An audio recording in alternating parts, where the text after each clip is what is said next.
Selamat pagi Bapak Ibu semua. Assalamualaikum warahmatullahi wabarakatuh. Saya mengucapkan terima kasih kepada Pak Sapri dan tim dari Balai Besar POM di Jakarta yang sudah bersedia hadir dan akan memberikan berbagi ilmunya pada kesempatan hari ini. Saya juga mengucapkan terima kasih kepada Bapak Ibu dari Balai, dari Loka, dari Dinas Kesehatan, dari Dinas Perindustrian yang saya lihat tadi di list pesertanya ada beberapa dari dinas hadir, dan juga Bapak Ibu sekalian pelaku usaha UMKM di bidang pangan olahan yang hadir dari berbagai wilayah, dari binaannya Kensa, dari Hipmikindo dan lain sebagainya.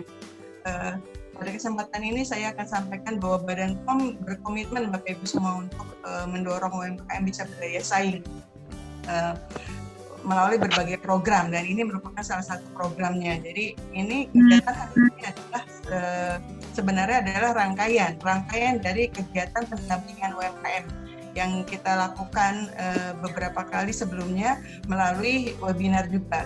Jadi kegiatan sebelumnya sudah kita lakukan lewat kegiatan webinar tentang registrasi pengolahan. Pada kesempatan itu kita sampaikan, kita paparkan supaya para pelaku usaha tahu bahwa produk saya ini wajib daftar nggak sih?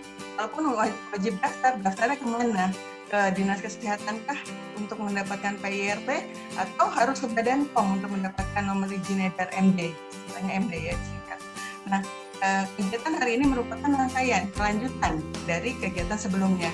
Namun saya juga mencermati beberapa pelaku usaha yang hadir pada pertemuan hari ini mungkin belum terpapar oleh kegiatan kami sebelumnya, gitu, yang isinya informasi tentang mengenal produk yang Bapak Ibu hasilkan. Jadi produk saya ini harus bagaimana nih daftarnya, gitu. Nah, itu saya melihat ada beberapa yang belum ikut pada pertemuan sebelumnya, sehingga pada kesempatan ini saya akan coba paparkan secara singkat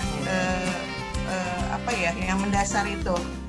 Nah, nanti setelah saya akan paparkan, mengenalkan kembali atau mengingatkan kembali, itu akan dilanjutkan oleh paparan dari Balai Besar POM di Jakarta yang sengaja kami mengundang Pak Sapri dan tim untuk menjelaskan bagaimana sih proses pengurusan pemeriksaan sarana di Balai, karena pemeriksaan sarana di Balai menjadi salah satu persyaratan untuk mendapatkan izin edarnya di Badan POM, Bapak Ibu sekalian. Di sini saya mau mengingatkan kembali ke Bapak Ibu semua nih, pelaku usaha di bidang pangan olahan, untuk mengenal produknya. Jadi produk saya ini masuk kategori yang harus daftar di mana sih? Di Badan POM kah untuk mendapatkan nomor izin edar MD, atau di Dinas Kesehatan untuk mendapatkan sertifikat penyuluhan pangan industri rumah tangga, SPPIRT ya disingkatnya. Nah, itu harus dikenal persis oleh Bapak Ibu semua. Pastikan produknya itu diproduksi di mana? Di rumah tinggal atau sudah terpisah dari rumah tinggal. Kalau misalkan masih di rumah tinggal, itu kita akan lihat lagi jenis pangannya. Jenis pangannya itu masuk dalam list yang boleh sebagai PI atau tidak sih? Misal, saya kasih contoh frozen food. Frozen food itu tidak masuk kategori yang boleh didapatkan di industri rumah tangga. Jadi harus di Badan POM. Jadi dua aspek yang harus dikenali oleh Bapak Ibu semua terhadap produk yang dihasilkan. Pertama, sarananya diproduksi di mana? Di rumah tinggal atau sudah terpisah? Kalaupun sudah masih di rumah tinggal, terus produknya adalah produk yang wajib daftar dari Badan POM, itu nanti diupayakan untuk bisa dipisah dari dapur rumah tinggal, karena konsep dari pendaftaran MD di Badan POM adalah sarana produksi harus terpisah dari rumah tinggal. Nah, konsep terpisahnya ini tidak usah berpikir rumit, misalkan harus di sarana yang besar, yang mewah dan sebagainya, tapi cukup dipisah dari dapur rumah tinggal. Mungkin punya satu ruangan khusus yang untuk memproduksi gitu ya, itu bisa didesain sedemikian rupa. Nah, nanti pada kesempatan ini nanti bisa ditanyakan kepada narasumber seperti apa sih baiknya mendesain sarana produksinya gitu ya, supaya memenuhi kategori cara produksi pangan olahan yang baik. Jadi dua aspek ini harus dikenali oleh Bapak Ibu sekalian saat ini. Produknya itu wajib daftar di Badan POM atau tidak. Nah, supaya tahu produk saya itu masuk kategori yang pangan industri rumah tangga atau bukan, itu bisa dilihat list pangannya di peraturan Badan POM nomor 22. Nah, saya pada kesempatan ini coba akan sharing materi berupa e-book ya, e-book tentang apapun tentang registrasi pengolahan, nanti panitia akan share di dalam chat room. Ini mudah-mudahan bisa meningkatkan pemahaman. Jadi kenali produk saya ini masuk kategori yang harus daftar di Badan POM nggak ya? Karena tidak masuk dalam listnya peraturan Badan POM nomor 22 ini. Jadi dua aspek itu ya Ibu Bapak semua, dilihat. Coba next. Nah ini list produknya Bapak Ibu semua, dilihat. Ini produk-produk yang bisa didaftarkan sebagai pangan industri rumah tangga. Jadi daftarnya nanti di Dinas Kesehatan gitu ya. Tapi kalau tidak ada dalam list ini berarti masuk kategori yang harus daftar di Badan POM. Contoh saya mau lihat contoh produk daging. Ini produk daging itu tidak ada yang frozen food. Jadi ini memang kategori yang bisa daftar di pangan industri rumah tangga, sehingga produk-produk hanya yang produk kering saja. Nah, pada saat tidak ada di dalam list ini berarti harus daftar di Badan POM. Ini salah satu contoh. Nanti bisa dilihat list detailnya ya. Di peraturan ada peraturan nomor 22 ya. Nah, ini saya coba bikin flowchart singkat mengenal. Jadi tadi saya tanya tempat produksinya masih menyatu nggak di rumah tinggal. Kalau sudah tidak menyatu berarti harus daftarnya di Badan POM. Kalau masih menyatu, dilihat lagi jenis pangannya. Jenis pangannya ada nggak di dalam list peraturan nomor 22? Kalau ada, itu bisa PIRT. Masuk kategori pangan yang bisa diproduksi di rumah tinggal. Karena produk-produk yang sifatnya resiko rendah gitu ya. Tapi kalau tidak ada di dalam list ini, maka harus daftarnya di Badan POM untuk mendapatkan nomor izin edar MD. Ini flowchart singkat untuk mengenali produk Bapak Ibu yang dihasilkan oleh Bapak Ibu semua. Pada saat produk yang dihasilkan oleh Bapak Ibu semua wajib daftar di Badan POM itu harus mengikuti aturan prosedurnya dan persyaratannya. Nah, persyaratannya salah satunya adalah untuk mendaftarkan registrasi akun perusahaan. Jadi Bapak Ibu semua itu untuk daftar produk itu harus punya akun perusahaan. Untuk suatu saat mau mendaftarkan apapun itu satu pintu ibaratnya untuk memasuki proses registrasi. Jadi untuk mendapatkan user password ini bisa melalui proses berikut. Nah, persyaratan untuk mendaftarkan registrasi akun itu salah satunya adalah hasil pemeriksaan sarana yang dilakukan oleh balai. Nah, pada kesempatan hari ini akan dijelaskan secara tuntas oleh narasumber bagaimana sih proses pemeriksaan sarana, persyaratannya seperti apa, prosedurnya seperti apa. Jadi ini adalah memang salah satu persyaratan yang diminta oleh Badan POM pada saat proses registrasi pangan. Jadi berharap pada kesempatan hari ini bisa didengarkan secara seksama bagaimana prosedurnya, karena ini menjadi awal untuk proses registrasi di Badan POM untuk mendaftarkan produknya. Selain ada persyaratan lainnya yang rasanya sih Bapak Ibu semua sudah punya ya, contoh NPWP atau NIB yang sekarang ini sudah lewat online single submission OSS ya, didaftarkannya. Izin usaha juga ini sama, saya rasa Bapak Ibu semua pelaku usaha sudah mulai bergerak untuk mengurus hal ini. Untuk UMKM kita kasih kemudahan untuk proses perizinan berusahanya ya, dalam bentuk izin usaha mikro kecil UMK yang bisa diurus di PTSP setempat. Jadi mulai dijajaki ya Bapak Ibu semua proses pengurusan untuk daftar di Badan POM. Jadi pertama NPWP pastikan punya atau NIB. Yang kedua izin usahanya UMK mulailah diproses kalaupun belum punya ya ke PTSP setempat, atau bisa juga berupa SKDU, surat keterangan domisili usaha. Yang ketiga, jadi persyaratan akun itu ada 3 yang perlu dipersiapkan. Yang ketiga itu adalah pemeriksaan sarana oleh balai. Nah, kesempatan ini dimanfaatkan sebesar-besarnya untuk menggali informasi, mencari tahu bagaimana sih proses pemeriksaan sarana itu, persyaratannya seperti apa. Nah, pada kesempatan ini saya mohon Bapak Ibu semua bisa mendengarkan secara sesama apa yang akan dipaparkan oleh narasumber, supaya ini proses berjalan gitu. Kalau saya coba ikuti dalam grup-grup WA di beberapa UMKM, agak sedikit stagnan karena mungkin kurang support gitu. Urus ini ya, urus ini ya. Nah, itu yang mungkin saat inilah momennya kita semua berkomitmen para pelaku usaha UMKM pangan untuk mulai bergerak memenuhi hal ini. dan berharap dengan mempunyai izin edar kesempatan untuk memasarkan produk menjadi lebih luas, bahkan ekspor sekalipun, karena kita ketahui bahwa saat ini pemerintah begitu concern dengan UMKM untuk bisa berdaya saing. Nah, salah satu upaya Badan POM melakukan kegiatan hari ini salah satunya untuk meningkatkan daya saing UMKM. Jadi mungkin pengantar dari saya dan pembuka acara hari ini cukup. Assalamualaikum warahmatullahi wabarakatuh. Waalaikumsalam warahmatullahi wabarakatuh. Selamat pagi, salam sejahtera bagi kita semua yang kami hormati, Direktur Registrasi Pangan Olahan beserta tim. Yang kami hormati Bapak Ibu Kepala Balai, Kepala Loka yang tergabung pada acara pada pagi ini, ataupun yang mewakili.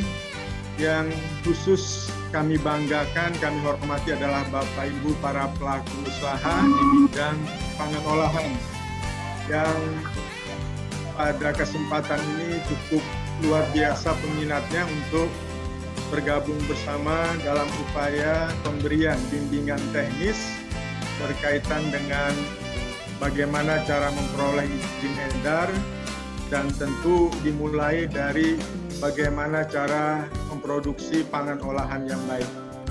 Kami atas nama seluruh Balai POM ataupun dalam acara ini sepenuhnya siap membantu Bapak Ibu para pelaku usaha yang akan mengurus izin edar untuk pangan olahan yang akan diproduksi. Sampai sejauh ini di masa pandemi luar biasa memang peminatan untuk mendapatkan. Kami saja di wilayah DKI Jakarta mulai bulan Februari sampai sekarang ini sudah beberapa batch melakukan bimbingan teknis berkaitan dengan cara produksi pangan olahan yang baik untuk memperoleh izin edar MD ini. Termasuk juga yang dilakukan berkolaborasi dengan Dinas Perindustrian, Koperasi dan UKM di Provinsi DKI yang memfasilitasi juga pelaku-pelaku UMKM pangan pada masa pandemi ini yang memang sangat dibutuhkan untuk berperan serta menyumbang pangan yang aman dan bermutu di peredaran. Karena kondisi saat ini tentu kebutuhan akan pangan yang bermutu dan aman itu bagi masyarakat yang selama ini membatasi untuk pergi ke pasar ataupun ke toko dan lain-lain, ini dilakukan luar biasa melalui sistem online pembeliannya, sehingga kesempatan untuk berusaha di bidang pangan olahan di masa pandemi ini memang sangat bagus prospeknya.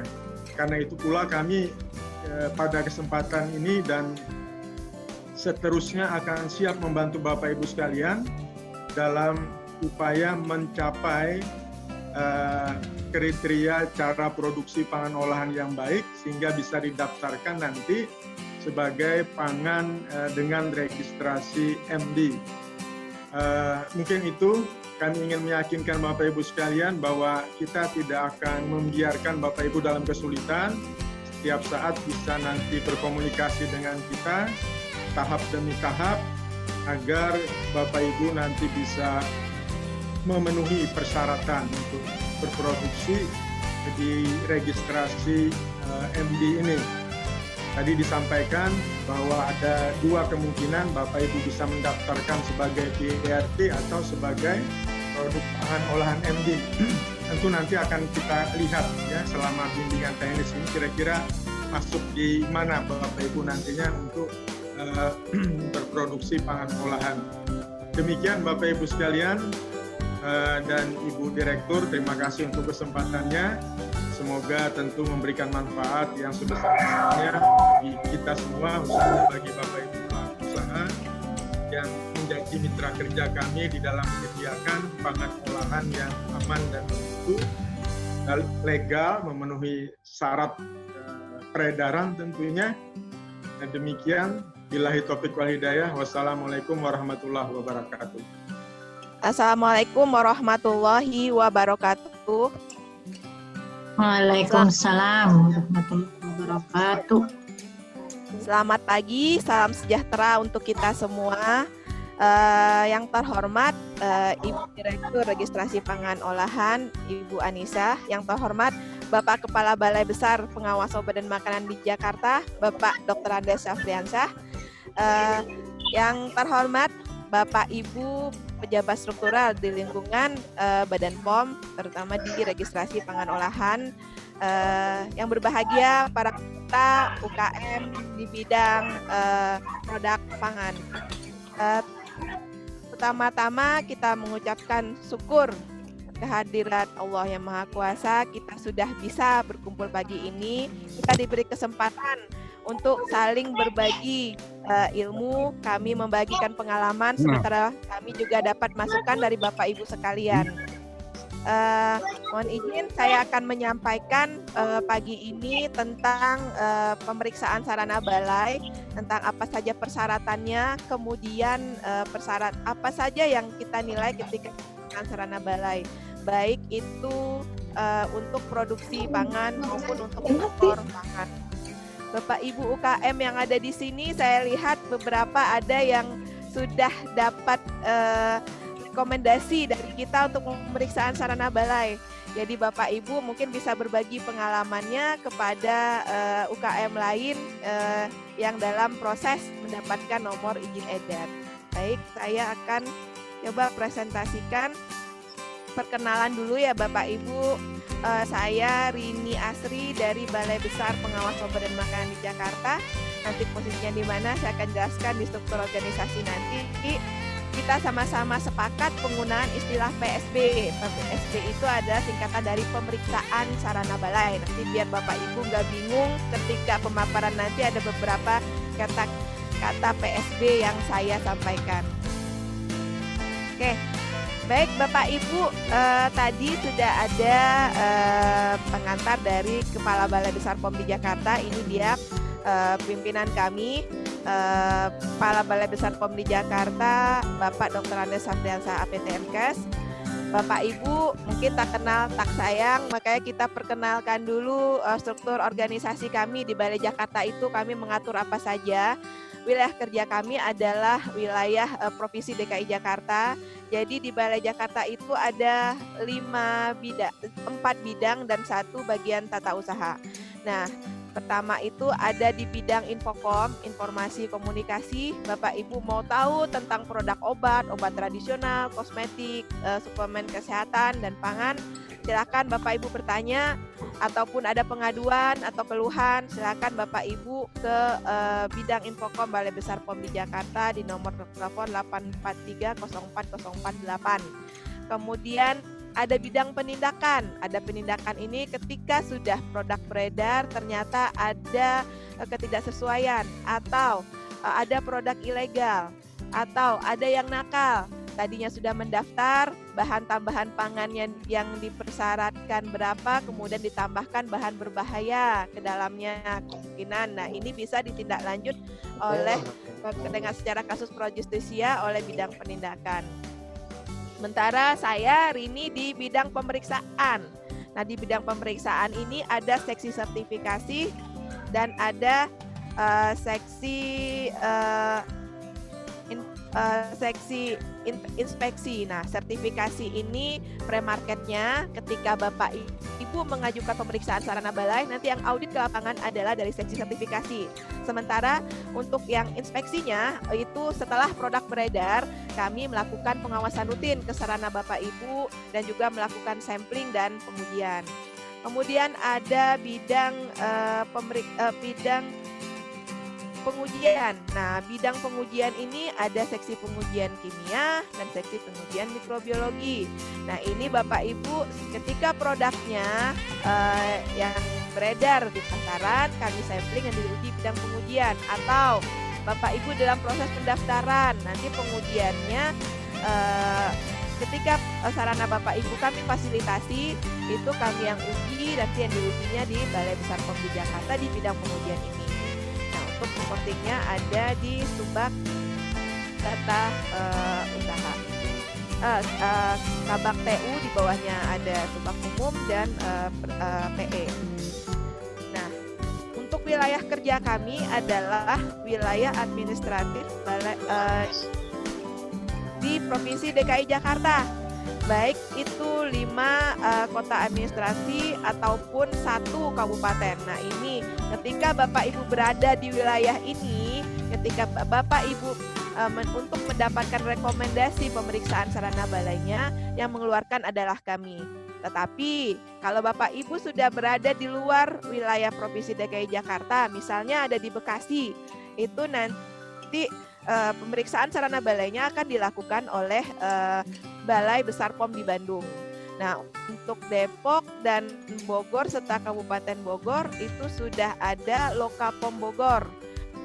Ya, Tangerang Selatan, Kota Tangerang, itu juga sekitarannya Jakarta. Nanti yang PSB-nya Bapak Ibu prosesnya memasukkannya ke Balai POM di Serang, Balai Besar POM di Serang. Jadi yang ke Loka hanya yang wilayah kabupaten, sementara kami balai itu untuk wilayah Provinsi DKI Jakarta. Nah, saya lanjut ke pemeriksaan sarana balainya itu apa saja persyaratannya. Nah, ini mungkin sedikit tentang alurnya. Di mana sih sebenarnya dibutuhkan pemeriksaan sarana balai? Ketika Bapak Ibu punya produk pangan, tadi sudah dijelaskan Ibu Anissa, pangan ketika produknya sudah tidak bisa dimasukkan lagi kategori pangan industri rumah tangga, itu mau nggak mau harus masuk ke MD. Sebenarnya semua produk bisa MD, tapi untuk produk-produk sesuai dengan Perbe POM 22 itu Bapak Ibu bisa mendaftarkannya PIRT. Nah, tergantung lagi di wilayahnya masing-masing.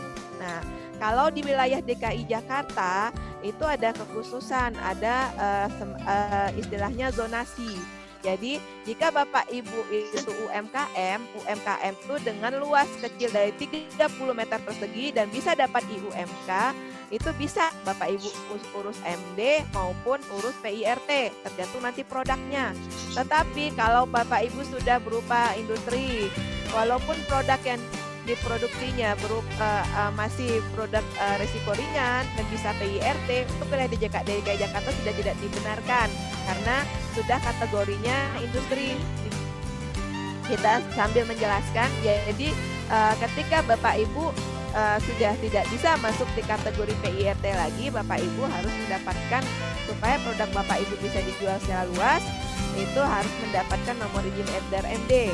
Nah, sebelum masuk ke registrasi pangan olahan, salah satunya adalah dari persyaratannya yang diminta adalah pemeriksaan sarana balai. Nah, kenapa pemeriksaan sarana balai diminta? Untuk melihat apakah sarana Bapak Ibu itu sudah memenuhi persyaratan mutu dan keamanan, sehingga produk yang dihasilkan persyaratan mutu dan keamanannya tercapai. Nah, ini karena ada beberapa UMKM, Bapak Ibu, kami lagi fasilitasi juga seperti yang dibicarakan oleh Pak Safri tadi, ada dari dinas UMKM, dari Dinas Perindustrian, Perdagangan, Koperasi dan UKM. Nah, kalau di Jakarta ini sudah sapu jagat, dinasnya udah jadi satu. Oke, jadi ketika sudah harus mendapatkan nomor izin edar Badan POM, nah itu Bapak Ibu memang harus memenuhi persyaratan cara produksi pangan olahan yang baik. Nah, di sini sebenarnya kalau sudah ada IMEK sebagian pelaku usaha, Ibu kalau udah masuk MD susah, ruangannya harus begini, ruangannya harus begitu. Kami tidak memaksa standar-standar tertentu yang terlalu tinggi. Jadi kami menyesuaikan dengan kondisi Bapak Ibu sekalian. Jadi misalnya yang penting itu sudah terpisah dari dapur rumah tinggal. Jadi Bapak Ibu misalnya di rumahnya ada 3 kamar. Salah satu kamarnya Bapak Ibu udah dikasihkan untuk tempat produksi. Nah, ini yang nanti kita kondisikan bagaimana alur masuknya, alur masuk orangnya, alur masuk barangnya. Nah, tapi dengan syarat kapasitas produksi Bapak Ibu masih kecil. Tetapi kalau kapasitas produksi Bapak Ibu sudah semakin besar, Bapak Ibu tentu tidak memungkinkan lagi dengan ruangan yang terlalu kecil, karena akan mudah terjadinya kontaminasi silang di sana, sehingga produk gampang tercemar, mutu dan keamanannya tidak akan terjaga. Nah, ini dari PSB, lanjut ke registrasi. Nah, ini di sini salah satunya data yang diminta ya Bapak Ibu. Saya cuma menggambarkan jika masuk ke registrasi pangan olahan, data perusahaan, data pabrik. Nah, ini data PSB yang diminta. Nah, disinilah surat rekomendasi yang Bapak Ibu punya itu bisa diupload, rekomendasi dari kami, rekomendasi pemeriksaan sarana balai dengan nilai minimal B. Nah, ini yang di-upload.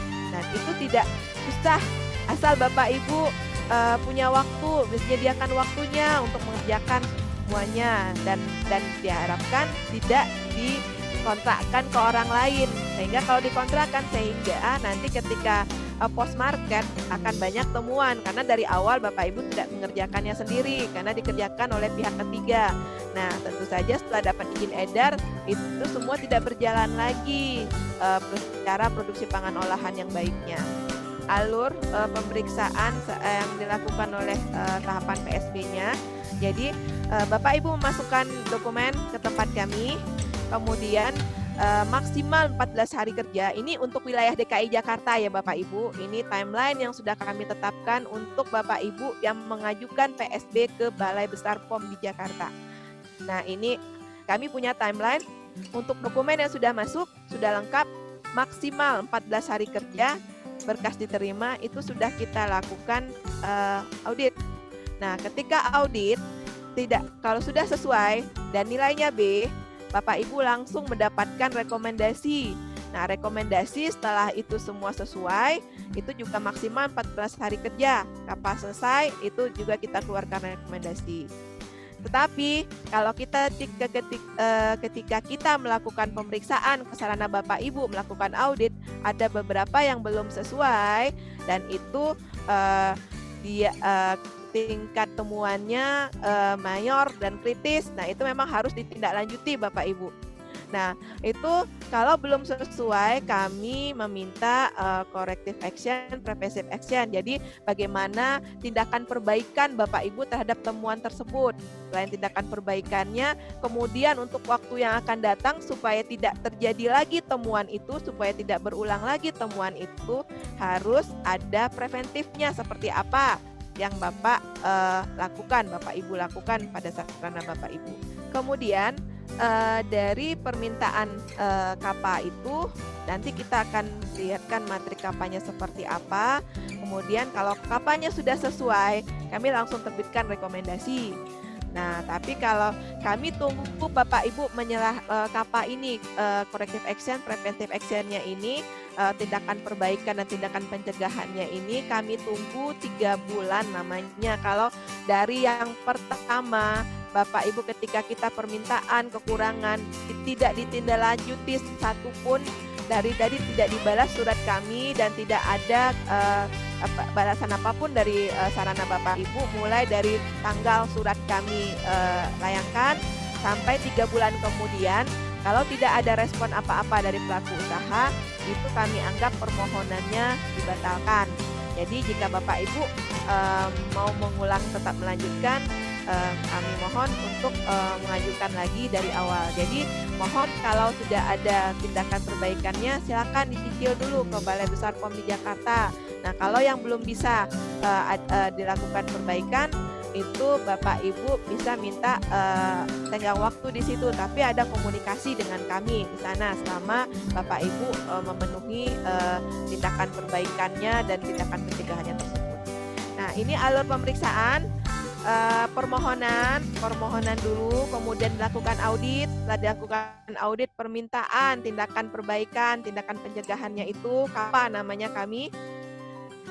Kemudian setelah Bapak Ibu lakukan pemenuhan, setelah KAPA-nya sesuai, nanti terbit rekomendasi. Nah, Bapak Ibu seringnya kami sih menyarankan supaya jangan lama. Jadi sebelum Bapak Ibu memasukkan permohonan untuk audit pemeriksaan sarana balai, sebaiknya datang ke kami, diskusikan dengan kami layout bangunannya seperti apa. Kalau sudah sesuai, sudah lengkap, baru Bapak Ibu masukkan permohonan. Jadi ini tidak akan lama. Seringnya kenapa PSB itu lama? Karena adanya temuan di sarana produksi. Nah, kadang-kadang Bapak Ibu karena lot pesanannya banyak, kemudian jualannya sudah banyak, apalagi ada yang jualan berdasarkan pesanan, ada yang sudah memiliki awalnya nomor PIRT. Nah, ini kadang-kadang agak sulit memenuhi KAPA karena sibuk. Jadi kadang terlupakan, akhirnya rekomendasinya agak lama keluarnya. Jadi sebelum memang sebaiknya semua persyaratan sudah lengkap, baru Bapak Ibu ajukan ke kami untuk pemeriksaan. Nah, ini persyaratannya yang untuk wajib diserahkan: surat permohonan pemeriksaan sarana produksi, surat pernyataan bersedia di audit. Nah, ini kami buatkan seperti ini Bapak Ibu.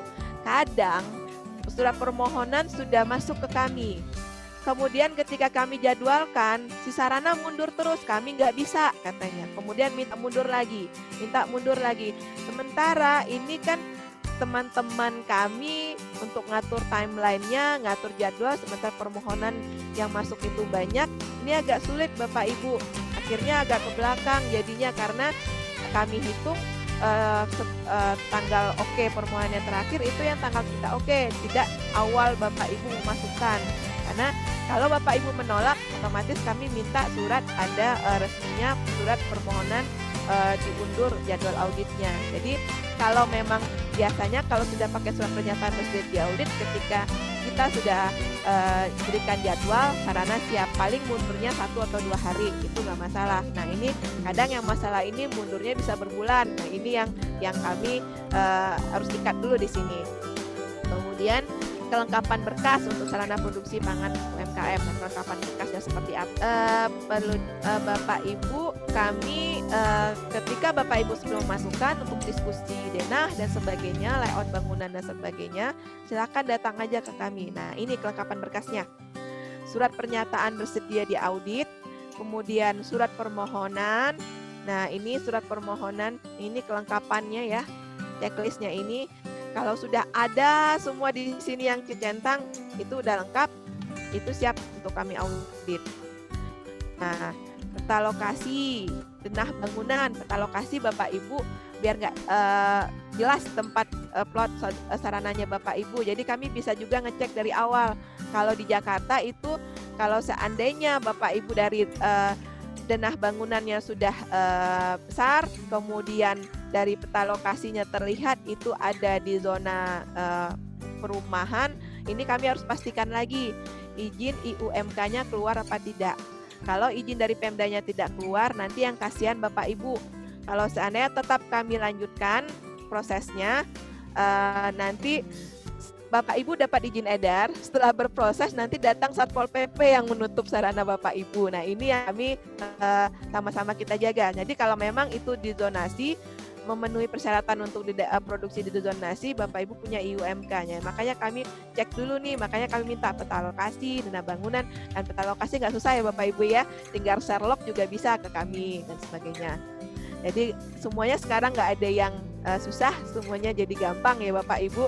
Denah bangunan pun kita nggak minta denah bangunan yang harus dari pengembang, harus dari arsitek, enggak Bapak Ibu. Bapak Ibu ambil kertas, kemudian orat-oret bentuk bangunannya seperti ini, yang penting proporsional, misalnya digaris aja itu di kertas HPS, misalnya 1 meter diwakili oleh 1 senti misalnya, atau pokoknya proporsional perbandingannya. Jadi kita jelas bangunannya seperti apa, denahnya seperti apa.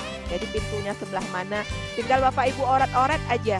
Nggak perlu sampai ke tenaga ahli untuk bikin denah, tidak. Jadi ambil aja kertas HPS, tulis tangan pun nggak masalah. Jadi nggak harus kami minta diketik. Jadi tulis tangan pun nggak masalah.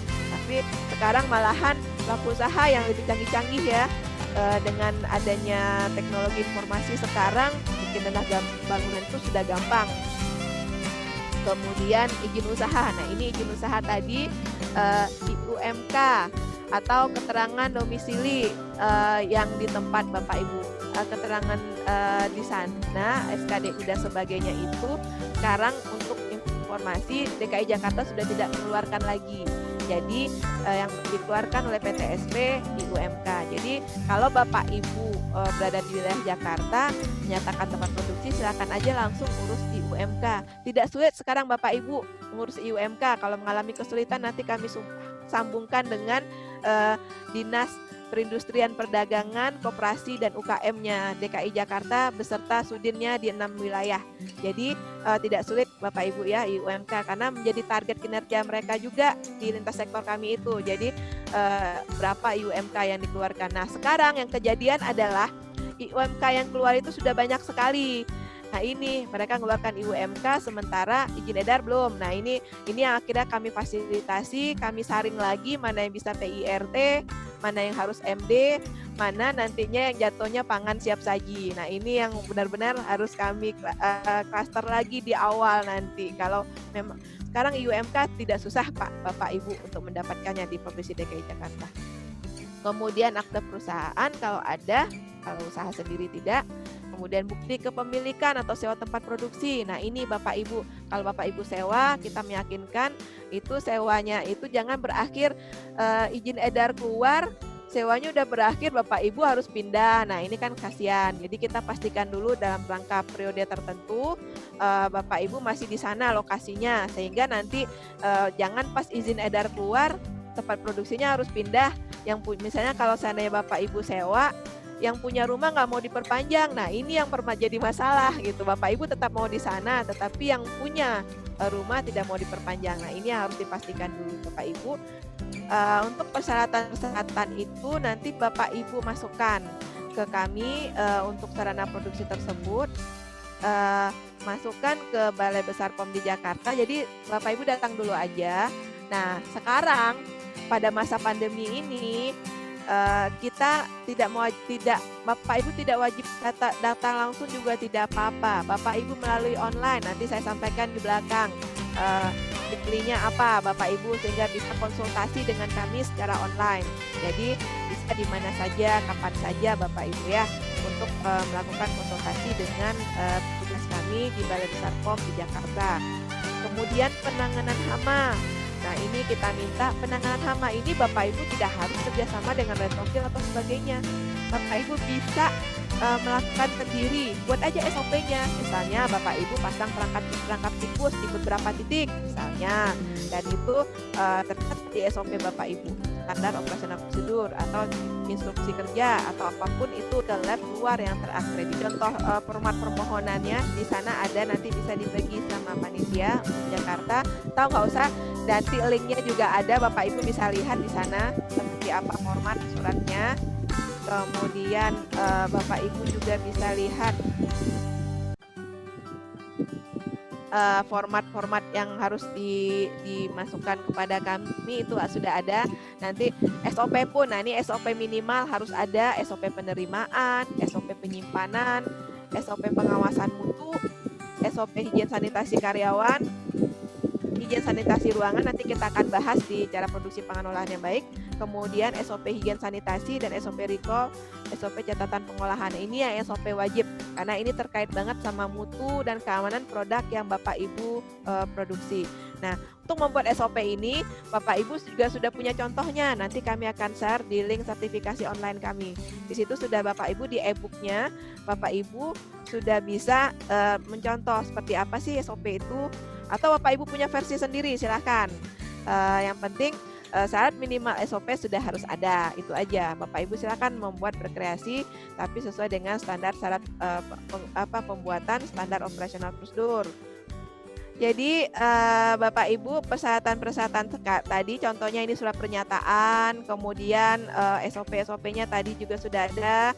Nah, ini kalau semua sudah lengkap, nanti dimasukkan ke kami permohonan tersebut. Tidak harus juga secara offline juga, Bapak Ibu bisa berupa email juga bisa kepada kami, masukkan permohonan tersebut untuk untuk setelah kami nilai lengkap nanti akan kita audit.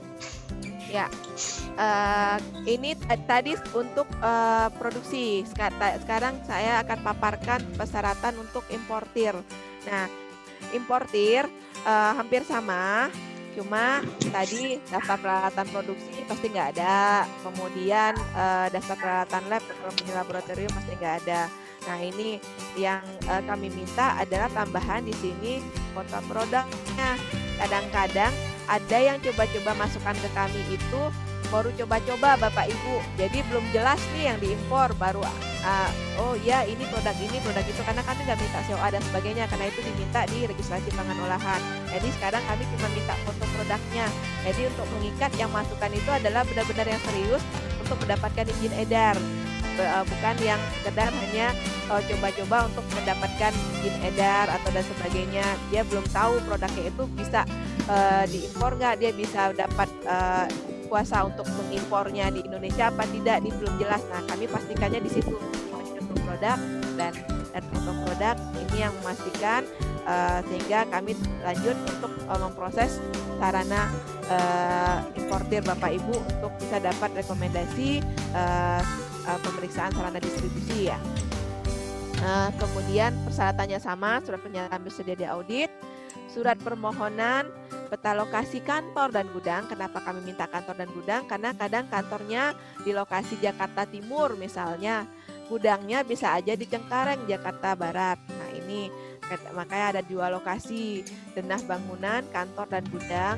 Kemudian izin usahanya, akta perusahaan, kalau ini pasti sudah lengkap.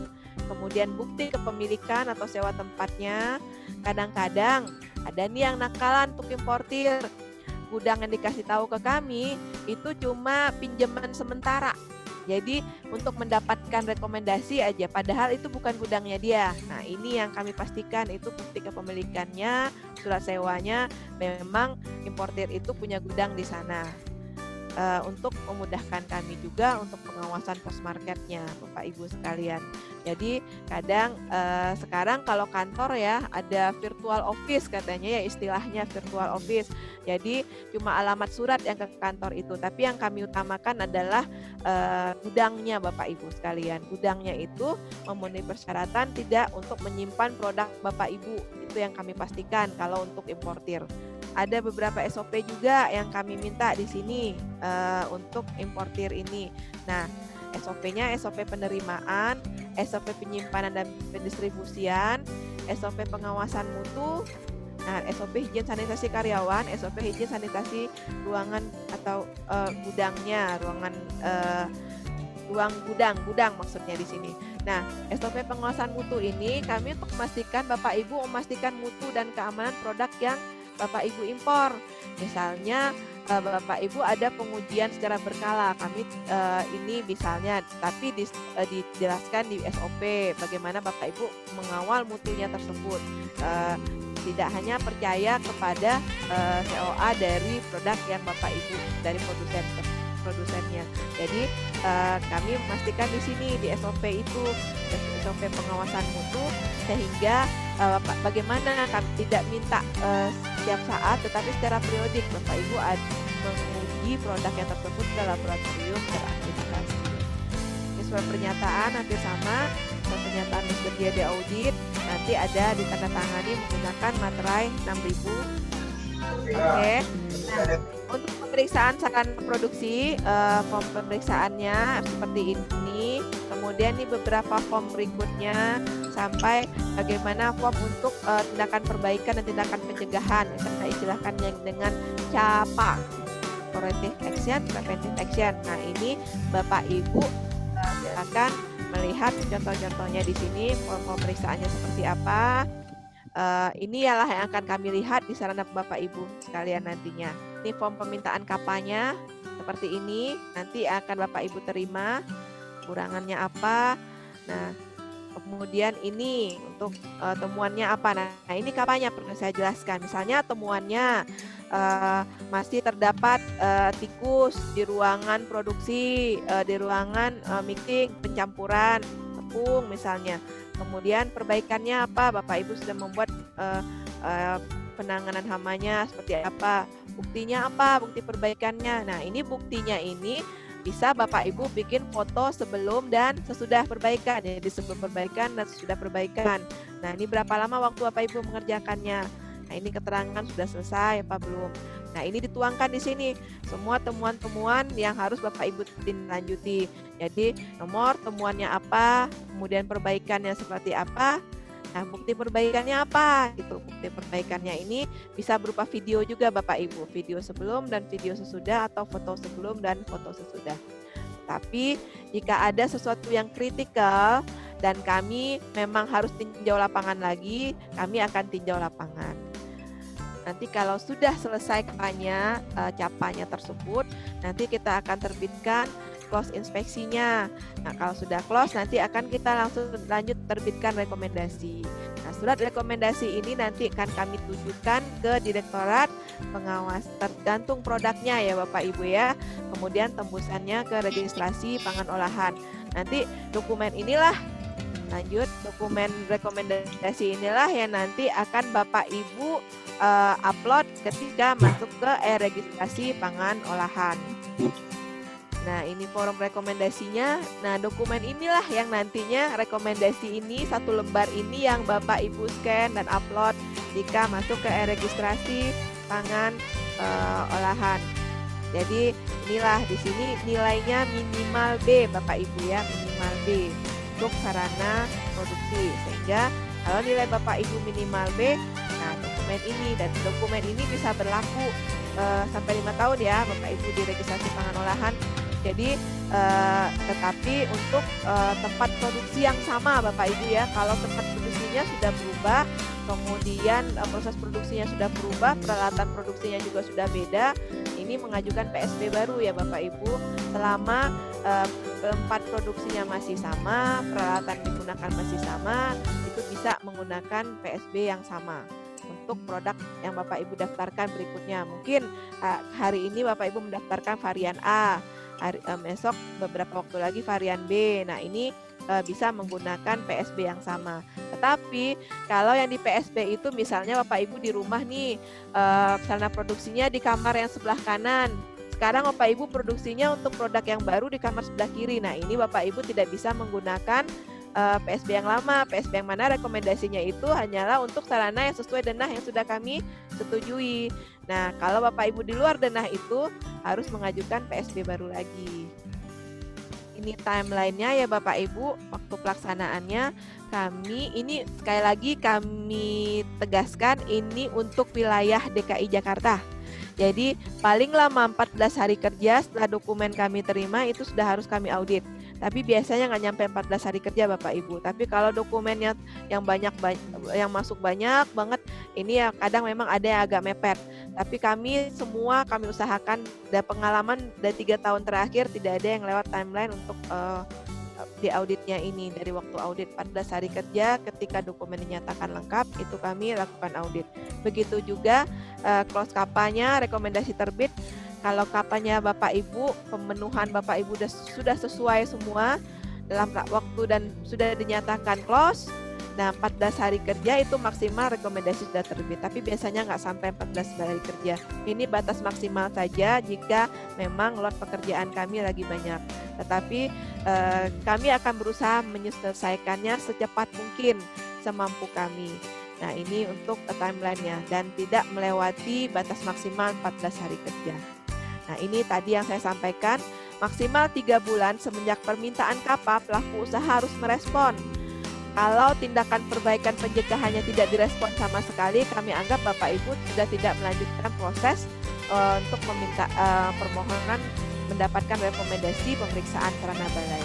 Jadinya ini yang kami anggap batal dan kami kirimkan surat batalnya ke Bapak Ibu sekalian. Sekarang kita akan bahas tentang cara produksi pangan olahan yang baik. Intinya apa sih Bapak Ibu yang kita cek ketika kita periksa sarana Bapak Ibu sekalian?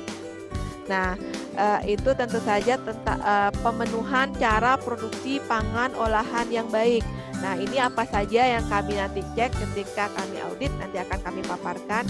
Intinya, cara produksi pangan olahan yang baik itu agar produk pangan yang dikehendaki konsumen. Nah, Bapak Ibu kalau sebagai konsumen, pangan seperti apa yang dikehendaki tentunya sesuai dengan selera konsumen. Kemudian aman dikonsumsi. Nah, bermutu, kemudian halal. Nah, kalau cara produksi pangan olahan yang baik ini terkait sesuai dengan aman dikonsumsi dan bermutu ya Bapak Ibu ya. Kalau sesuai selera konsumen itu makanya banyak inovasi-inovasi yang dilakukan oleh pelaku usaha. Nah, tadinya produknya bisa PIRT, tapi karena inovasinya tersebut dia pengen mengklaim macam-macam. Nah, ini yang akhirnya produknya harus MD. Kenapa saya harus MD, Bu? Nah, itu kadang-kadang ya ada klaim-klaim khusus di produknya karena Bapak Ibu bersaing juga agar produknya laku dan sebagainya. Ini pengalaman kami dalam fasilitasi UMKM.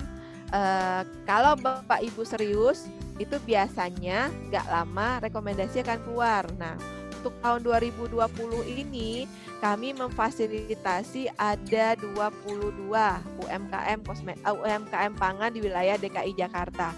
Nah, ini 22 UMKM ini yang kita fasilitasi saat walaupun masa pandemi 3 bulan kami tetap melakukan fasilitasi secara online Bapak Ibu. Nah, saat ini sudah ada yang melakukan memasukkan dokumen untuk PSB Bapak Ibu ya. Mereka tetap berproses padahal BIMTEK-nya baru dimulai. BIMTEK-nya waktu itu kami mau melakukan BIMTEK di hotel sekitar tanggal 17 dan dilalah tanggal 17 sudah mulai pandemi ini merebak sehingga kami membatalkan. Dan kami tetap melanjutkan acara tapi secara online Bapak Ibu. Kita melakukannya secara virtual untuk BIMTEK cara produksi pangan olahan yang baik tersebut. Jadi sekarang UMKM yang kami fasilitasi itu sudah ada yang selesai renovasi dan kemudian sudah dokumentasinya udah beres dan sudah ada yang mengajukan pemeriksaan sarana balai. Nah, jadi Bapak Ibu, kalau Bapak Ibu konsennya penuh, kemudian bersungguh-sungguh di sini, kalau yang melakukan permohonan pemeriksaan sarana balai itu tidak ada yang sulit, gampang. Nah, kecuali kalau udah dianggap oh ini susah, nah itu. Nah, mari kita bahas susahnya itu di mana. Nanti kami akan memberikan jalan keluar buat Bapak Ibu sekalian. Nah, tadi itu JCPOB ya, tentu saja untuk layak, bermutu dan aman dikonsumsi. Jadi kadang ada pelaku usaha yang curcol ke kami begini, Bu, kami produksinya frozen food. Selama ini kami kan berdasarkan yang pesan kami jual, itu tidak ada masalah. Kenapa sekarang ketika kami mendapatkan nomor izin edar MD, kami harus dipersyaratkan ini itu. Nah, ini Bapak Ibu yang perlu Bapak Ibu ingat di sini untuk produk yang berisiko tinggi. Kalau Bapak Ibu jual hari ini dibuat, kemudian disimpan, besok dijual, itu kan tidak masalah karena tenggat waktu untuk penyimpanannya nggak lama. Tapi kalau Bapak Ibu sudah menjualnya secara luas, pasti punya periode penyimpanan dan sebagainya. Dan ini kalau Bapak Ibu di sarana produksinya belum dijaga pemeriksaannya, produksinya tidak sesuai dengan cara produksi pangan olahan yang baik, yakinlah pasti produknya itu ada temuan mikrobiologi dan sebagainya yang tidak memenuhi syarat nantinya kalau Bapak Ibu ujikan. Nah, jadi nanti itu pasti akan dia berkembang terus. Semakin Bapak Ibu izin sanitasi cara produksi pangan olahan yang baik yang diterapkan, nantinya umur simpan produk itu akan makin panjang. Higien sanitasi yang sudah dijaga di awal, pasti produknya akan lama bertahan Bapak Ibu. Nah, ini yang kami tekankan di sini. Jadi jangan ini kami kenapa sih harus dipisah dari dapur rumah tinggal dan sebagainya. Pernah kami tantang pelaku usaha, coba mari kita lakukan uji dengan Bapak Ibu produksi biasa, dengan sekarang setelah kami fasilitasi kita uji mana yang hasil ujinya memenuhi syarat. Dari situ pernah kejadian memang ada perbandingan. Jadi ketika dia belum tidak memproduksi di tempat produksi sesuai dengan cara produksi pangan olahan yang baik, temuan pencemaran mikrobanya cukup banyak. Tapi setelah dikendalikan proses produksinya di tempat cara produksi pangan olahan yang baik yang sudah kami fasilitasi, nah itu memang bertemu hasil ujinya memenuhi syarat. Nah, ini bisa menjadi perbandingan Bapak Ibu. Itu kejadian pada UMKM yang kami fasilitasi tahun lalu. Jadi kita perbandingkan mereka yang produksi di dapur rumah tinggal dengan di tempat produksi khusus untuk produk pangan tersebut. Nah, intinya produk pangan yang kita produksi itu harus bebas dari 3 pencemaran. Nih pasti Bapak Ibu yang sering dengan BPOM udah pasti hafal ya Bapak Ibu ya. Pasti pencemaran kimia, fisika, biologi. Nah, ini mikrobiologi tersebut. Nah, ini yang memang harus dikendalikan ketika proses produk, sehingga produk yang Bapak Ibu jual ke pasaran secara luas itu sudah memenuhi persyaratan mutu dan keamanan. Nah, ini harus Bapak Ibu lakukan mencegah tercemarnya pangan ini, mematikan dan mencegah zat benik dan mengendalikan proses produksi.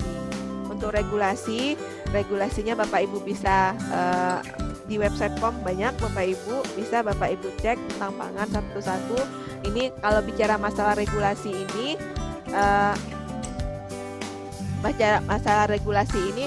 Bapak Ibu tentunya saya selalu bilangnya seperti ini. Kita ini mau pergi berperang. Kalau kita mau berperang, kita harus punya senjata. Jadi ketika Bapak Ibu melakukan usaha di bidang pangan, tentu Bapak Ibu harus cari semua regulasi tentang usaha pangan, baik dari segi industrinya, izin industrinya, sampai ke produk pangan tersebut.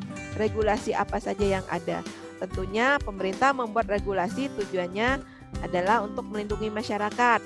Jadi Bapak Ibu pahami semua regulasi. Jadi sebelum pergi berperang, senjata-senjatanya ini harus Bapak Ibu kuasai. Jadi kadang-kadang dari hasil pengawasan kami, banyaknya temuan-temuan di lapangan itu karena pelaku usaha tidak paham rambu-rambunya, tidak paham regulasi yang ada. Jadi kalau semuanya sudah paham regulasi, senjata sudah dikuasai, jadi ketika perang senjata bisa digunakan.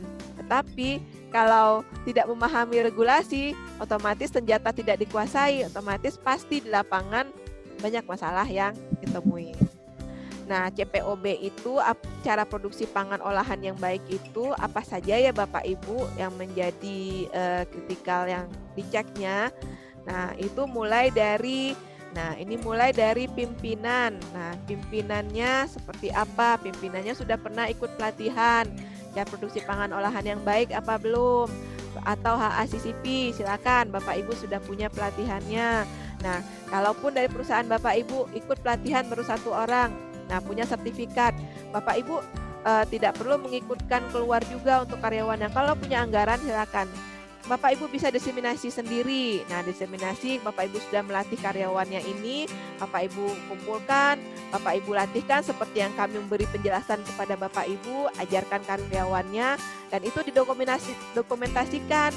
Bapak Ibu bikin juga ada semacam pre dan post testnya, kemudian ada dokumentasi, kemudian ada foto-foto ya, foto-foto untuk dokumentasi tersebut. Jadi bukti kalau Bapak Ibu sudah mensosialisasikan kepada stafnya, dan stafnya sudah pernah ikut pelatihan juga, walaupun yang melatih adalah dari pihak pimpinan, tapi terlihat bukti jelas adanya pelatihan karyawan tersebut. Nah, selanjutnya sanitasi lingkungan, nanti kita jelaskan di bawah satu-satu ya Bapak Ibu, bagaimana sanitasi lokasi, kemudian pabrik umumnya seperti apa, kemudian pasokan air tadi, airnya apa sudah memenuhi persyaratan air minum apa belum, kemudian sanitasi dan higien karyawan seperti apa, kemudian gudangnya bagaimana penyimpanan di gudang, kemudian tindakan pengawasannya apa sudah ada, kemudian bahan penanganan dan pengolahan. Nah, pimpinan itu harus bagaimana Bapak Ibu sebagai seorang penanggung jawab perusahaan mempunyai kompetensi. Nah, ini kompetensi tadi seperti apa dibuktikannya adanya pelatihan tadi. Bukti sudah ikut pelatihan, ada sertifikatnya dari yang sudah Bapak Ibu punya. Mungkin Bapak Ibu sudah mengikuti beberapa kali ya, banyak sekarang ya, dari Badan POM sendiri, dari Dinas Perindustrian, Perdagangan juga banyak melakukan. Nah, tentu Bapak Ibu punya sertifikatnya. Itu bisa jadi salah satu bukti Bapak Ibu sudah mengikuti ya. Asal materinya ada tuh, cara produksi pangan olahan yang baik. Di biasanya di belakang sertifikat ada materinya. Kemudian anggota manajemen yang berpotensi dalam pengawasan penerapan CPPOB, kemudian penanggung jawab di bidang keamanan pangan dari segi teknologi atau operasionalnya, dan personel yang memiliki komitmen untuk memenuhi regulasi terkait keamanan pangan. Nah, ini untuk pimpinan ya, pimpinannya. Jadi pimpinan itu mempunyai komitmen. Kalau dari pimpinan yang punya perusahaan sendiri tidak ada komitmen, yakinlah pemenuhan temuan-temuan ketika kita audit maupun nantinya kayak inspeksi itu pasti akan sulit dipenuhi karena kadang pimpinannya tidak komit, merasa itu tidak bermasalah. Nah ini yang ya, kadang-kadang masalahnya itu muncul kalau sudah ada hasil uji Bapak Ibu. Ketika ada hasil pengujian baru kelabakan, oh ternyata ada tidak memenuhi syarat dan sebagainya. Jadi sebenarnya komitmen dari pimpinan, saya tekankan di sini, komitmen pimpinan dan pelatihan itu yang sangat penting. Selanjutnya yaitu di sanitasi lokasi dan lingkungan fisik. Sumber-sumber kontaminasinya didata lagi, dilihat lagi di lingkungannya. Oh ini sumber kontaminasi, kemudian dikendalikan. Kemudian bagaimana itu ya pengolahan pangannya. Kemudian kemasannya. Kemudian binatang peliharaan, bagaimana Bapak Ibu binatang peliharaan. Nah, kalau sudah Bapak Ibu punya sarana produksi pangan, sebaiknya kalau punya binatang peliharaannya punya ruangan khusus atau tempat khusus. Atau menurut kami sebaiknya kalau sudah produksi pangan, jangan ada lagi binatang peliharaan di sekitar ruang produksi. Jadi bisa Bapak Ibu asingkan ke tempat lain yang tidak bersinggungan dengan tempat produksi, yang semua apapun itu yang terkait ke pengolahan pangan, bukan hanya tempat produksi termasuk gudangnya ya Bapak Ibu ya. Kemudian serangga, nah serangga ini bisa dikendalikan, tadi ada pengendalian hama. Kemudian tikus ya, serangga tikus bisa dikendalikan. Kemudian Bapak Ibu sampah, nah ini bagaimana Bapak Ibu mengendalikan sampah. Bapak Ibu harus punya tempat sampah yang tertutup. Tempat sampah yang tertutup ini ada di beberapa titik. Nah, titik ini Bapak Ibu yang tahu titik tertutup untuk pembuangan sampah tersebut. Kemudian tanahnya, debu, bagaimana debunya tidak mengkontaminasi ke pangan. Kemudian air tadi, airnya apakah nanti jangan-jangan airnya nih Bapak Ibu. Pernah kejadian kami fasilitasi UMKM. Nah, ketika ini pakai air tanah kami sudah sejak zaman dulu kala bagus Bu. Oke, coba kita lihat hasil ujinya. Nah, pas kita lihat hasil ujinya ada salah satu mikroba terdeteksi. Kita cek sumber airnya dekatkah sama septic tank? Ternyata dekat. Nah, makanya sumurnya kami minta pindahkan kalau tetap mau memakai air sumur. Kecuali Bapak Ibu memakai air dari air pump atau air luar ya, bisa air minum dalam kemasan dan sebagainya. Jadi dipastikan air yang digunakan itu telah memenuhi persyaratan air minum, dibuktikan dengan diujikan. Nah, pengujiannya bisa kemana? Bisa ke lab terakreditasi. Lab terakreditasinya itu ada di mana? Bisa yang milik pemerintah maupun milik swasta. Kalau pemerintah untuk di Jakarta misalnya Labkesda ya Bapak Ibu ya. Kalau Labkesda dekat itu kantornya dengan Badan POM. Jadi itu untuk pengujian. Kemudian bahan baku, bagaimana penanganan bahan bakunya sehingga tidak mengkontaminasi terhadap nanti proses produksi Bapak Ibu sekalian. Yang sulit kalau bahan bakunya ini adalah bahan baku dari alam ya. Bahan baku yang perlu dibersihkan dulu. Nah, ini memang perlu tempat khusus untuk membersihkannya. Jadi, ketika masuk ke ruangan produksi ini sudah dalam kondisi bersih. Nah, kadang Bapak Ibu banyak ya membuat minuman jahe misalnya atau minuman. Nah, itu kan jahenya biasanya masih ada tanahnya dan itu dibersihkan kan sampai bersih di luar tempat baru dimasukkan ke tempat penyimpanan atau langsung diproduksi dengan alur yang cara produksi pangan olahan yang baik. Kemudian sanitasi lokasi dan lingkungan. Nah, ini tidak ada rumput. Nah, ini yang saya jelaskan ini semua ada di form pemeriksaan Bapak Ibu. Jadi di form pemeriksaan itu akan muncul nanti minor, major, kemudian kritikal. Nah, ini mana yang akhirnya kritikal. Nah, ini setelah dikumpulkan major, minor, kritikal, ini nanti hasil nilainya di bawah nih. Ini Bapak Ibu masuk kategori B atau masih di C. Kalau di C harus mengejar ke B baru bisa rekomendasi keluar. Nah, ini seperti tidak terdapat tempat pemeliharaan hewan. Kemudian limbah cair di sekitar lingkungan ditangani dengan baik, tidak ada air menggenang ya. Tempat selokan ditutup, diberi penutup kalau ada selokan. Kemudian tempat sampah diberi penutup, lingkungan terawat. Nah, itu tidak ada semak, sampah dan sebagainya. Ini di checklist semua ada Bapak Ibu. Nah, itu Bapak Ibu harus memenuhinya. Bapak Ibu produksi di tempat produksi yang kita sampai ada itu fasilitasi kami tahun lalu olahan susu sampai ruangan produksi, mereka bikin ruangan produksi khusus di tengah lokasi mereka di fasumnya dibuat tempat produksi. Mereka namakan tempat produksinya itu PSB. Kami sampai ketawa, kenapa Bapak Ibu menamakannya PSB? Biar ingat Bu, ini prosesnya proses PSB. Jadi tempat produksinya dinamakan PSB sama mereka. Jadi Bapak Ibu ya, ini selokan harus tertutup, kemudian tempat sampah harus tertutup, kemudian ini lingkungan bersih tidak berdebu.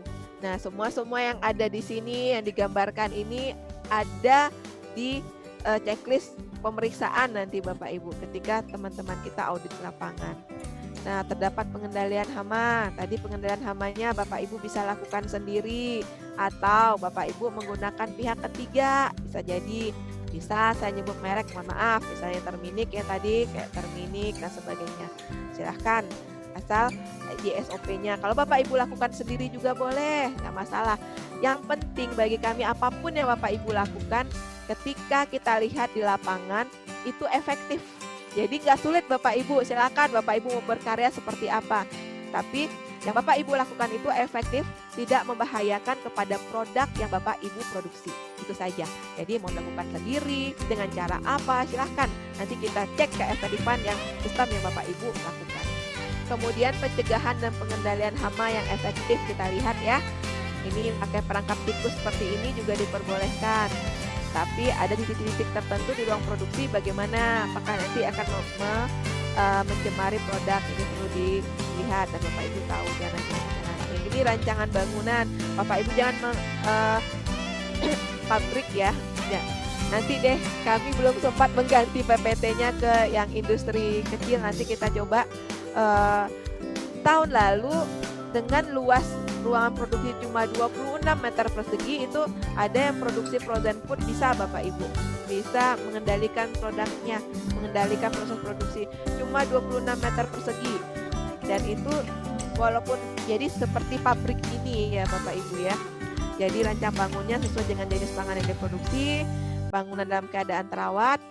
Nah, pencegahannya kalau seandainya ada teralis dan sebagainya bisa pakai kawat nyamuk, kemudian mesnya berapa sehingga tidak masuk debu dan sebagainya. Ini kita lihat di ruang produksi Bapak Ibu ya. Ini ruangan produksi. Nah, terawat lanjut saja jendela dan kapikasa. Nah, ini Bapak Ibu harus ada fasilitas cuci tangan. Nah, ini boleh di Bapak Ibu buat ketika mau masuk tempat ruang produksi. Nah, di sini ada peringatan cara mencuci tangan yang baik, ada sabun, ada lap bersih. Nah, ini kadang temuan kami, lapnya ini nggak pernah diganti-ganti. Udah beberapa kali produksi, ini berapa hari sekali, baru seminggu sekali. Ini percuma saja, udah dibersihkan tangannya, dikeringkan pakai lap yang kotor. Jadi, kami sering menyarankannya kepada pelaku usaha supaya mengatur konsistensi atau keteraturan dari karyawan untuk melakukan pekerjaannya itu untuk lapnya dibedain aja warnanya gitu, hari Senin A, hari B sehingga kelihatan yang belum diganti Bapak Ibu sekalian. Jadi pengawasannya mudah Bapak Ibu untuk mengawasi karyawannya. Nah, ruang produksi tidak boleh berhubungan langsung dengan toilet. Nah, ini makanya kita nanti ada sedikit Bapak Ibu berkreasi di denah bangunan nih karena pintu toilet dan sebagainya ini atau bagaimana nanti kita bisa arahkan Bapak Ibu sistem perpipaan dan sebagainya diberikan arah tertutup dan sebagainya. Kalau memang ada sistem perpipaan diberikan arah ya, apalagi Bapak Ibu pakai air panas jadi diberi penandaan untuk sistemnya tersebut.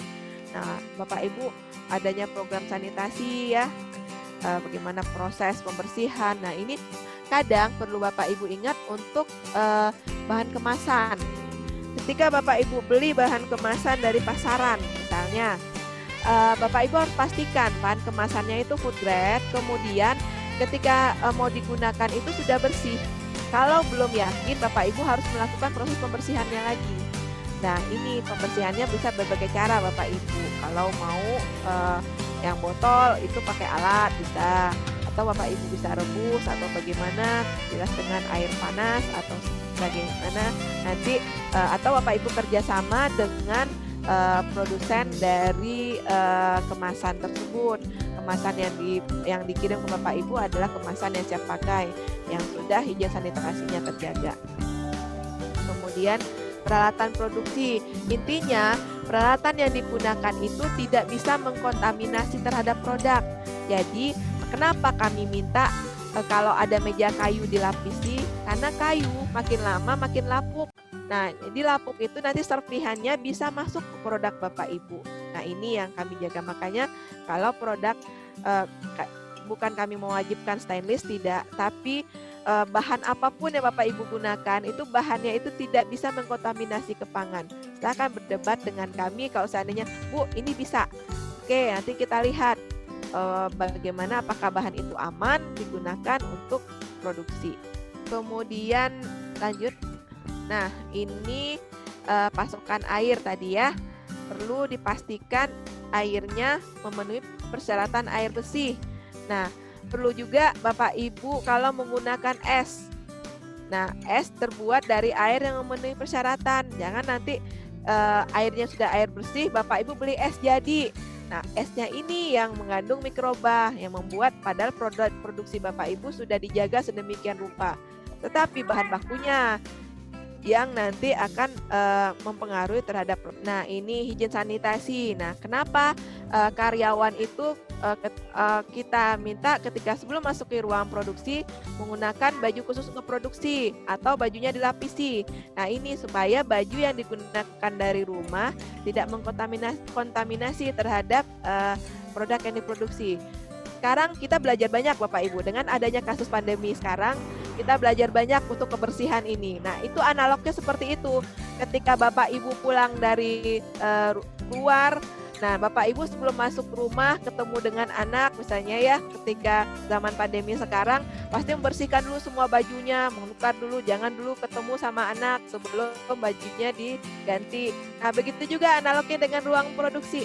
Jadi ketika Bapak Ibu masuk ruang produksi semuanya sudah bersih. Jadi begitu juga karyawannya. Jadi, nah ini tadi kan itu sekarang lagi heboh tuh, memang lagi kasus masalah virus.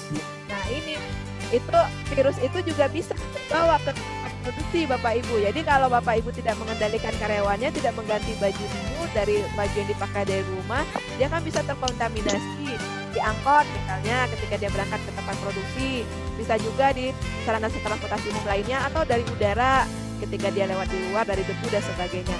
Ini ya Bapak Ibu ya. Jadi kita analogkannya sama kayak pandemi yang ada sekarang. Jadi ketika masuk ke rumah kita bersih dulu. Begitu juga untuk sarana produksi.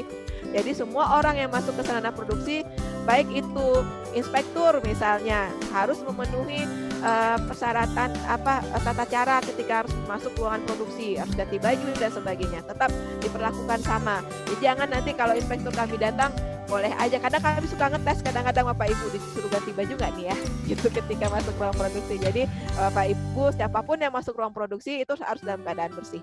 Jadi cuci tangan dulu. Nah ini jadi pelajaran ketika pandemi ini, protap yang kita lakukan itu sama sebenarnya dengan protap memasuki ruang produksi Bapak Ibu. Jadi masuk ruang produksi itu sudah dalam keadaan bersih. Nah, pakai penutup kepala. Nah, kalau jenggot ya harus nggak punya jenggot misalnya. Tapi sekarang sudah ada Bapak Ibu penutup jenggot. Ya, silakan Bapak Ibu melihat. Ini kesehatan karyawan. Nah, ini sekarang kayak new normal. Yang masuk kantor tidak boleh yang sakit, gitu juga yang produksi. Ketika masuk ruang produksi yang sakit itu tidak boleh masuk ruang produksi Bapak Ibu. Jadi tidak boleh melakukan pengolahan makanan. Dan yang cantik-cantik yang pakai perhiasan, jangan pakai perhiasan. Jadi buka dulu semuanya, kukunya yang habis dipedi pedicure, manicure. Nah, itu Bapak Ibu ya. Jadi lebih dipotong dulu kukunya ketika produksi. Jadi untuk cantik-cantiknya di luar saja, tidak di dalam ruangan produksi, karena semua itu bisa mengkontaminasi produk Bapak Ibu sehingga mutu dan keamanannya tidak terjaga. Jadi kebersihan, kesehatan karyawan ini perlu dijaga ya Bapak Ibu sekalian.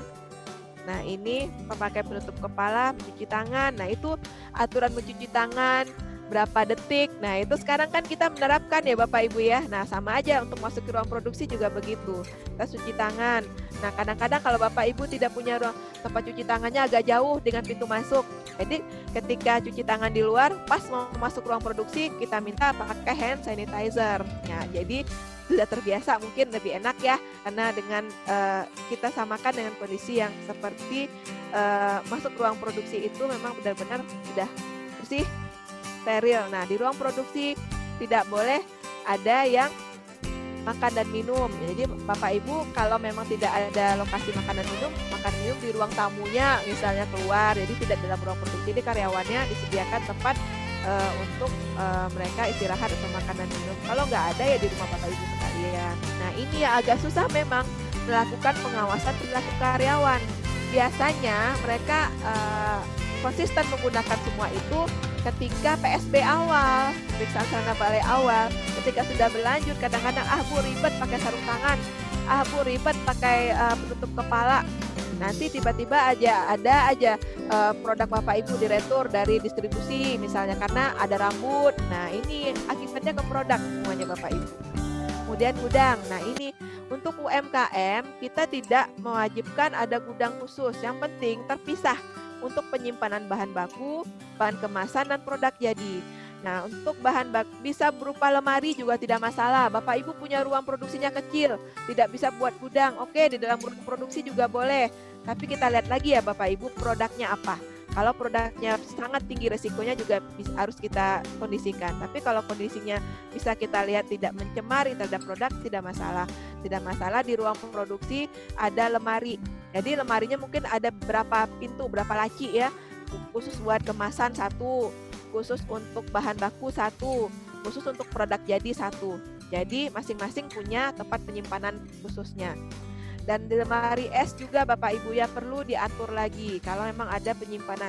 Jadi kalau memang sudah dijadikan tempat penyimpanan untuk produk pangannya, jangan bercampur lagi dengan penyimpanan untuk keperluan rumah tinggal.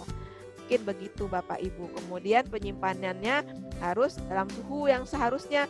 Misalnya produk itu di kemasan simpanlah pada suhu min 18 derajat Celcius. Berarti Bapak Ibu harus punya tempat penyimpanan dengan suhu sekian. Jadi disesuaikan peralatan yang Bapak Ibu harus punya juga disesuaikan dengan kebutuhan. Jadi bahan baku diberi identitas, kemudiannya label diberi ini bahan baku apa, batch berapa dan sebagainya. Jadi untuk gudang, nah ini pengendalian proses Bapak Ibu ya. Tentang bagaimana persyaratan air, kemudian komposisi, Bapak Ibu harus tetapkan, kemudian formulasinya, bahan tambahan pangannya sudah tepat belum pengukurannya, Bapak Ibu harus lihat di EBTP seperti apa, batas maksimalnya sudah ada apa belum, Bapak Ibu sudah tahu apa belum, jangan nanti untuk sekilo adonan, kemudian pakai Bapak Ibu masukkan aja, biasanya saya masukkan 2 sendok makan Bu. Nah, ini 2 sendok makannya sudah dihitung belum? Apakah sudah mencapai kadar maksimal apa belum sesuai dengan peraturan? Bapak Ibu harus hitung. Nah, pengendalian proses ini sangat penting untuk dalam proses produksi. Kenapa? Karena kalau pengendalian tidak dilakukan, ini mutu dan keamanan produknya pasti tidak baik. Nah, ini Bapak Ibu harus mengendalikannya dari awal. Kemudian ini pengendalian proses produksi, spesifikasi bahan bakunya Bapak Ibu harus kuat ya. Spesifikasi bahan bakunya seperti apa? Kenapa spesifikasi bahan baku harus ditetapkan?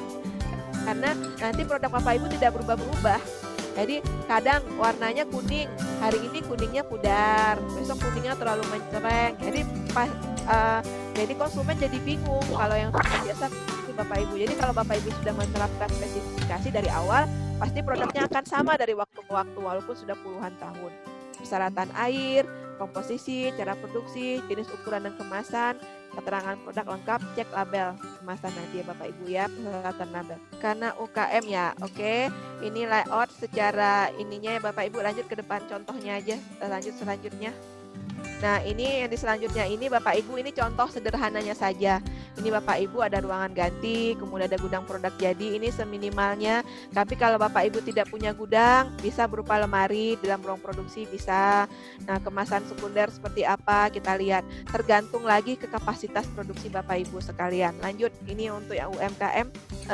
Ini prosesnya ya. Intinya di layout itu proses yang Bapak Ibu lakukan tidak bolak-balik, jadi searah mulai dari timbang sampai ke produk jadi. Nah, ini kalau UMKM misalnya ada kamar mandi, dapur, ruang tamu, kamar tidur. Nah, ini ada satu tempat produksi.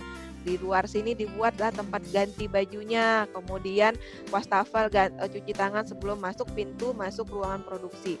Nah, ini contohnya ya Bapak Ibu sekalian ya. Di sini misalnya ada ruang gantinya, tempat gantinya, kemudian di pintu masuk misalnya. Ini minimal boleh seperti ini, tergantung kapasitas produksi Bapak Ibu sekalian. Jangan sampai ruang produksinya sekecil ini, tapi kapasitas produksinya sudah besar. Nah, ini nanti akan menyebabkan mutu dan keamanan produknya juga tidak terjaga. Sering temuannya apa Bapak Ibu? Itu tidak dapat diterbitkan IUMK, donasi ternyata akhirnya Bapak Ibu harus pindah dari sana. Ini untuk di DKI, permasalahannya itu banyak. Kemudian karena kurang komitmen dari pimpinan pelaku usahanya sehingga prosesnya lama. Kemudian kesulitan menyiapkan dokumentasi, padahal sebenarnya contoh-contoh dokumentasinya udah ada, tinggal dicontoh sih sebenarnya. Kadang soft file-nya juga udah kami kasih gitu ya Bapak Ibu ya, tinggal diganti menyesuaikan perusahaan Bapak Ibu sekalian. Kemudian kadang-kadang biaya untuk pengujian produk. Nah, ini untuk UMKM sudah ada kebijakan ya, kalau kami fasilitasi nanti yang uji dari kami, tapi masuk dalam program fasilitasi balai. Kemudian kendala yang berikutnya tidak tersedia sarana yang memadai untuk penyimpanan sampel pertinggal atau retain sampel. Nah, ini retain sampel ini sangat penting. Kenapa Bapak Ibu? Ketika produk Bapak Ibu bermasalah di lapangan, Bapak Ibu bisa cross check dengan sampel pertinggal yang ada pada Bapak Ibu sekalian. Makanya penting sekali untuk penyimpanan sampel pertinggal tersebut. Kemudian peralatan produksi yang masih menggunakan kayu, ini masih banyak kami temukan. Kemudian penata laksanaan dokumen, kemudian berganti-ganti pemasok bahan baku, sangat sering ganti pemasok sehingga spek akhirnya suka berubah-berubah produknya. Ini sering kami temukan. Kemudian pemahaman yang kurang tentang bahan tambahan pangan. Jadi bahan tambahan pangan yang digunakan melebihi batas maksimal ketentuan yang seharusnya. Kemudian keterbatasan pengetahuan tentang pentingnya penanganan hama. Nah, ini kadang-kadang dan higienik karyawan. Jadi kadang-kadang kurangnya pengawasan sehingga karyawan tidak konsisten melakukan penerapannya. Kemudian tidak memiliki program training bagi karyawan secara berkelanjutan. Bapak Ibu, di masa pandemi sekarang ini kami sudah terus meningkatkan pelayanan untuk pemeriksaan sarana balai. Jadi ketika Bapak Ibu, kami punya namanya Jakpom Smart Sertifikasi Online, kemudian kami punya namanya Noni Sisi, kemudian kami punya yang namanya e-book layanan sertifikasi. Nah, ini kalau Jakpom Smart Sertifikasi Online ini apa Bapak Ibu? Di masa pandemi sekarang ini kami tetap melayani Bapak Ibu untuk pemeriksaan sarana balai. Kalau Bapak Ibu tidak bersedia onsite, kami melayani untuk online. Jadi secara virtual kami melakukan. Jadi dari awal pandemi, dari awal PSBB ataupun sebelumnya ditetapkan tanggap darurat tanggal 17 Maret kami sudah melakukan audit PSB ini secara virtual. Jadi Bapak Ibu silakan tetap berproses. Nah, untuk konsultasi kami punya yang namanya Noni Sisi. Nanti linknya kami di bawah akan kami bagikan. Jadi dengan Noni Sisi ini layanan konsultasi sertifikasi online ya Bapak Ibu ya. Kami namakan Noni Sisi supaya Betawi-Betawi nih ceritanya ada unsur-unsur Betawinya. Nah, di Noni Sisi ini Bapak Ibu nanti bisa lihat, bisa mengajukan pertanyaan tentang pemeriksaan sarana balai, tentang sertifikasi produk dan sebagainya, tentang cara produksi pangan olahan yang baik. Silakan nanti teman-teman kami yang di tim akan menjawab. Kemudian ada e-book layanan sertifikasi. Nah, di sini Bapak Ibu bisa klik di link yang tersebut, e-book layanan sertifikasinya seperti apa. Di sini Bapak Ibu bisa lihat form-form untuk pemeriksaan sarana balainya apa aja sih, seperti apa. Kemudian form pemeriksaan sarana balai, kemudian contoh-contoh SOP seperti apa, di situ ada. Bapak Ibu klik aja e-book tentang pangan. Kami sudah mempunyai beberapa e-book untuk pemeriksaan sarana balai ini. Ada tentang pangan, ada kosmetik, ada obat tradisional juga. Nah, siapa tahu Bapak Ibu nanti dia tidak mau masuk lagi produk pangan, yang misalnya jahe, mau mengklaim khasiat dan sebagainya. Bapak Ibu mau naik kelas khasiat gitu misalnya ya. Tadinya kalau pangan tidak boleh mencantumkan khasiat. Nah, kalau Bapak Ibu mau mengklaim itu obat tradisional, silahkan. Persyaratannya seperti apa, CPOTB bertahapnya seperti apa, bisa Bapak Ibu klik juga di situ, bisa lihat. Mungkin demikian penyampaian saya. Nanti linknya ada di slide ini Bapak Ibu. Untuk Noni Sisi itu bit.ly Noni Sisi konsultasi online, kemudian juga Jakpom Smart, juga di layanan sertifikasi online juga ada Bapak Ibu. Ini dapat diunduh ya layanan sertifikasi. Nah, di layanan sertifikasi ini Bapak Ibu bisa unduh e-book yang ada. Mungkin demikian penyampaian saya. Mohon maaf kalau ada perkataan yang salah.